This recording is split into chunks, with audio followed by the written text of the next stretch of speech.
झालावाड़ से आपको खबर बताते हैं, जहां राजकुमार रोड के सामने विरोध जताने पहुंचे भील समाज के दो गुटों में झड़प हो गई। भील समाज के कार्यक्रम में ये शिरकत कर रहे थे। भीड़ ने पुलिस पर पथराव भी किया है और पुलिस ने हल्का बल प्रयोग यहां पर किया है। जो पथराव कर रहे थे लोग, जो दो गुट आपस में भिड़ गए थे।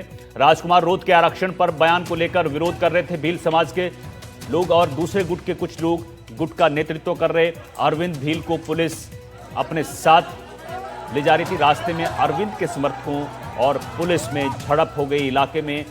उसके बाद अफरा तफरी थी। पुलिस ने पथराव करने वालों को दौड़ा दौड़ा कर पीटा है। ये तस्वीरें देखिए, झालावाड़ की तस्वीरें हैं, जब राजकुमार रोड के कार्यक्रम के दौरान दो गुट आपस में भिड़ गए।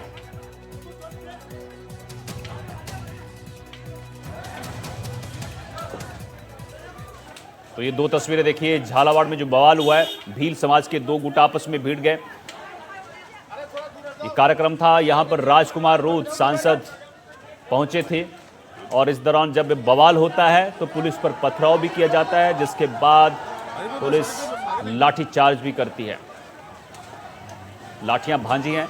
जो लोग जो बवाल काट रहे थे उन पर पुलिस ने लाठियां भांजी हैं।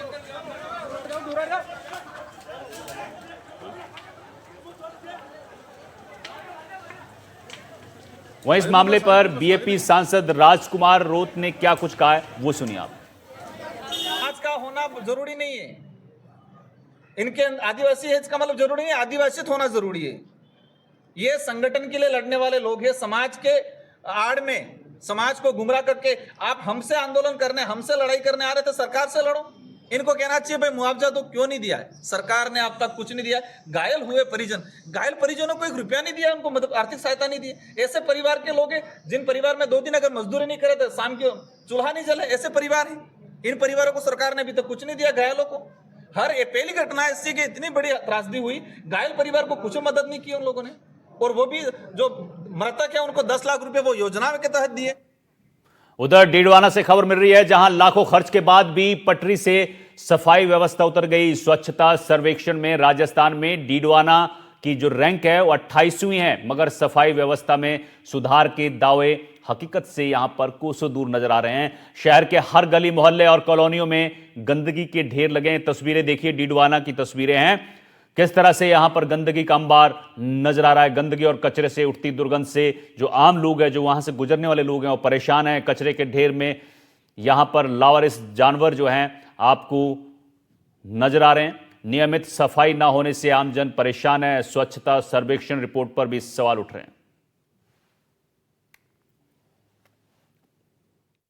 मैं आपको तस्वीरों के जरिए दिखाना चाहूंगा कि डीडवाना नगर परिषद से मात्र 20 मीटर की दूरी पर ये गली है, जिसमें चारों ओर गंदगी का आलम पसरा हुआ है। ये बिल्कुल पंचायत समिति के पीछे की तरफ स्थित गली है, जो पुरानी सब्जी मंडी के नाम से जानी जाती है। आप देख सकते हैं किस कदर यहाँ गंदगी का आलम पसरा हुआ है। यहाँ शौचालय भी बने हुए हैं, इनकी भी लंबे समय से सफाई नहीं हुई है। वहीं इस गली की हालत देख करके आप अंदाजा लगा सकते हैं कि इस गंदगी से गुजरने वाले लोगों को किस प्रकार की दिक्कतों का सामना करना पड़ता होगा। यहीं आप देख सकते हैं लावारिस जानवर भी इस कचरे में विचरण कर रहे हैं, जिससे यहाँ से गुजरने वाले लोगों के सामने हर समय दिक्कतों का सामना उन्हें करना पड़ता है। ये नजर आपको दिखाना चाहूंगा, फतेहपुरी गेट जाने वाला मार्ग है, जो सौंदेवी बालिका उच्च माध्यमिक विद्यालय के सामने मौजूद है। यहाँ आप देख सकते हैं किस तरह से गंदगी और कचरे का अंबार लगा हुआ है और लावारिस जानवर यहाँ विचरण कर रहे हैं और कचरे को फैला रहे हैं। स्थानीय निवासियों का कहना है कि स्कूल की वजह से यहाँ छात्राओं का आना जाना लगा रहता है, लेकिन गंदगी की वजह से लोगों को कई तरह की दिक्कतों का सामना करना पड़ता है। यहाँ कुछ स्थानीय लोग, हम इनसे बात करेंगे किस तरह की दिक्कतें हो रही है, किस तरह की समस्याओं का सामना करना पड़ता है। यहाँ देखो, बालिका पास में बालिका विद्यालय है। दिन भर छोटी छोटी बच्चियां निकलती है, यहाँ दिन भर इतने पशु रहते हैं, ना यहाँ कोई गंदी सफाई हो रही है। पिछले कई टाइम से कई दफा इसका अवगत करा चुके हैं नगर पालिका और नगर परिषद को, लेकिन कोई इसका समाधान नहीं हुआ है। स्वच्छ भारत अभियान चलाया जा रहा है। नगर परिषद का दावा है कि वो 3रे स्थान पर आए हैं पूरे अजमेर संभाग में। क्या मानते हैं, नगर परिषद का दावा सही है? क्या वास्तव में सफाई व्यवस्था सुधरी है? नहीं, कुछ नहीं सुधरा। गली को जो में सब में बहुत गंदगी रहती है, हमारा पशु बहुत फिरते हैं, यहाँ पर बहुत गंदगी रहती है। यहाँ पर लड़कियों की स्कूल चल रही है, छात्र आते हैं, उनको परेशानी होती है, हमारा पशु बहुत दिक्कत देते हैं।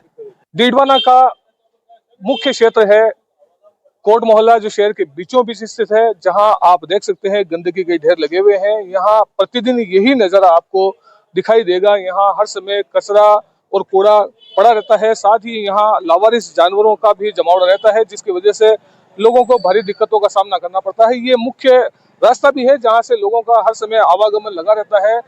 बड़े बुजुर्ग, बूढ़े, बच्चे सभी इस रास्ते से गुजरते हैं, लेकिन लोगों को गंदगी और लावारिस जानवरों के कारण कई तरह की दिक्कतों का सामना करना पड़ता है। यहाँ कुछ लोग मौजूद हैं, उनसे बात करेंगे किस तरह की उन्हें समस्याएं होती है, किस तरह की दिक्कतें होती है यहाँ पर। तो भैया ये कचरा जो डालते हैं दिन भर, एक तो उससे जो आने जाने वालों को बहुत ज्यादा दिक्कत होती है। इसकी वजह से लावारिस जानवर, सांड, गायें वगैरह सब खड़े रहते हैं। उसकी वजह से कभी किसी का भी एक्सीडेंट चलते ही हो जाता है। इसलिए इसको साफ होना तो बहुत जरूरी है। नगर परिषद इसकी तरफ ध्यान बिल्कुल नहीं कर रही है। बहुत ज्यादा दिक्कत होती है। अभी सावन का महीना चल रहा है और वैसे भी इस मंदिर की मान्यता ज्यादा है और महिलाएं आती रहती है, बच्चे आते रहते हैं शिव जी के अभिषेक के लिए, दर्शन के लिए। और इसी वजह से क्या है कि काफी परेशानी, गाय सांड काफी रहते हैं, कुत्ते रहते हैं।